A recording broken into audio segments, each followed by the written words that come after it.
దీపానివై నా కోసమే రమ్మని నా గుండె గుడి గంటలో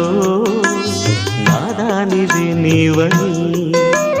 గోరంత పసుపెట్టి ఊరంత కబురెట్టేసి వారే రావాలని కుంకుమతో కుశలమని